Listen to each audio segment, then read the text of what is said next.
14 अगस्त की उस काली रात को ऐसा क्या हुआ कि सब कुछ बदल गया। एक फैसले की बदौलत लाखों जिंदगियां तबाह हो गई। 14 अगस्त 1947 ही वह दिन था जब गुलाम भारत आजाद पंछी की तरह अपने पंख फैलाने वाला था। 14 अगस्त की रात भारी बारिश के बावजूद दिल्ली में काफी हलचल थी। लाखों लोग दिल्ली के लिए निकल चुके थे। नया इतिहास लिखा जाने वाला था। लेकिन एक रात में कुछ ऐसा भी होने वाला था जिसने पूरे भारत को हिला कर रख दिया। ये दास्तां उस बुरे दौर की है जो जाते जाते ऐसे जख्म दे गया जो आज तक भर नहीं पाए हैं। 14 अगस्त वह दिन था जिसे चाहकर भी नहीं बुलाया जा सकता। असल में इसी दिन भारत के दो टुकड़े होने वाले थे जिसे बंटवारे का नाम दिया गया। भारत और पाकिस्तान का बंटवारा एक ऐसी लकीर जो 14 अगस्त की काली रात में सरहद में तब्दील हो गई थी। चलते हैं आज से 74 साल पहले। इस बंटवारे का दर्द दोनों मुल्कों ने सहा था।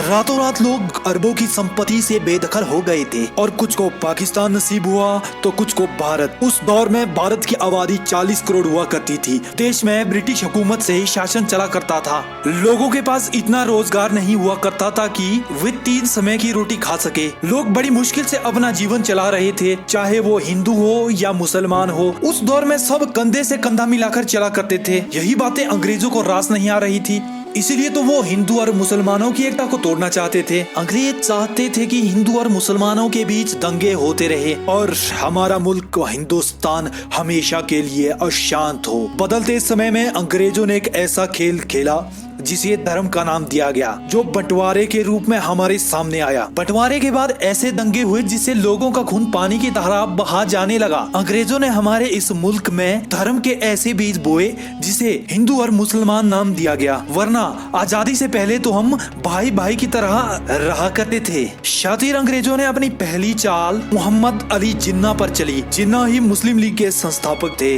बंटवारे की वजह तो यह भी मानी जाती है कि मोहम्मद अली जिन्ना आजाद भारत के पहले प्रधानमंत्री बनना चाहते थे, लेकिन पंडित जवाहरलाल नेहरू को प्रधानमंत्री बनाने का वादा महात्मा गांधी पहले कर चुके थे। इसीलिए जिन्ना ने अपना एक अलग देश बनाने की ठानी। अंग्रेजों ने जो चाल चली थी अब वो इसमें कामयाब होने लगे थे। जिन्ना इस बात पर अड़े हुए थे कि मुसलमानों के लिए एक अलग देश दिया जाना चाहिए, लेकिन पंडित जवाहरलाल नेहरू भी जिन्ना की इस बात को कहाँ मानने वाले थे। लेकिन 14 अगस्त की काली रात में एक ऐसा निर्णय हुआ जिसका निष्कर्ष बंटवारा निकला, यानी मुसलमानों के लिए एक अलग देश। 14 अगस्त की शाम लोग दिल्ली के रायसीना हिल्स में इकट्ठे हुए। 9 बजते बजते लगभग 5 लाख लोग इकट्ठे हो गए थे। रात के लगभग 10 बजे पंडित नेहरू, सरदार पटेल, डॉक्टर राजेंद्र प्रसाद और माउंटबेटन वायसराय हाउस में पहुंचे और रात के 12 बजे से पहले सत्ता के हस्तांतरण की पूरी तैयारियां कर दी गई। रात के 12 बजे ब्रिटिश फ्लैग को हटाकर भारतीय तिरंगा लहराया गया और इस तरह दुनिया के नक्शे में एक नया मुल्क जुड़ा। और अब बारी थी आजादी के जश्न की। जश्न अभी शुरू भी नहीं हुआ था कि देश में दंगों का खूनी खेल शुरू हो गया। जिन लोगों ने साथ में आजादी का सपना देखा, अब वही लोग एक दूसरे के खून के प्यासे हो गए थे, जिससे लाखों लाशें गिरने लगी। ये विभाजन दोनों और दुख ही दुख बांट रहा था। कुछ लोग भारत में अपनी जमीन जायदाद को छोड़कर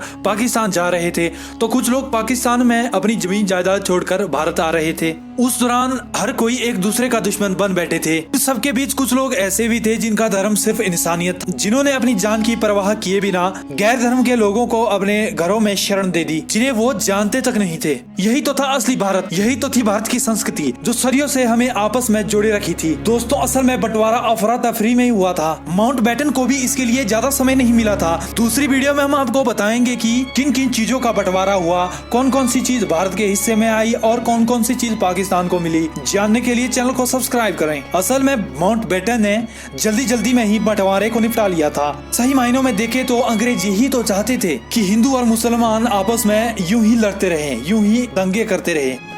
इससे ज्यादा अफसोस की बात यह है कि अंग्रेजों ने हमारे साथ बहुत से जुल्म किए, जिन्हें याद करके हमारी आंखें भर आती है, लेकिन उन्हें हमारे देश से बारातियों की तरह विदा किया गया। 17 अगस्त 1947 को 1500 ब्रिटिश अधिकारियों की एक टीम इंग्लैंड के लिए रवाना हो गई और इसके 1 साल बाद 23 अगस्त 1948 को सभी ब्रिटिश सैनिक और अधिकारी अपने देश के लिए रवाना हुए, जिन्हें बैंड बाजे के साथ विदा किया गया और इसी के साथ भारत में ब्रिटिश चैप्टर खत्म होता है। तो दोस्तों, ये थी 14 अगस्त 1947 के रात की कहानी, भारत के आजाद होने की कहानी। लेकिन आपको क्या लगता है कि जिस भारत की स्वतंत्रता के लिए सैकड़ों देशभक्तों ने अपना बलिदान दिया है, क्या सही मायनों में हम उनकी सोच वाला भारत बना पाए हैं? हमें अपनी राय कमेंट करके दें। मैं आपका दोस्त भुवनेश आपसे विदा लेता हूँ। मिलते हैं एक ऐसी ही नई केस स्टडी में, तब तक के लिए जय हिंद जय भारत।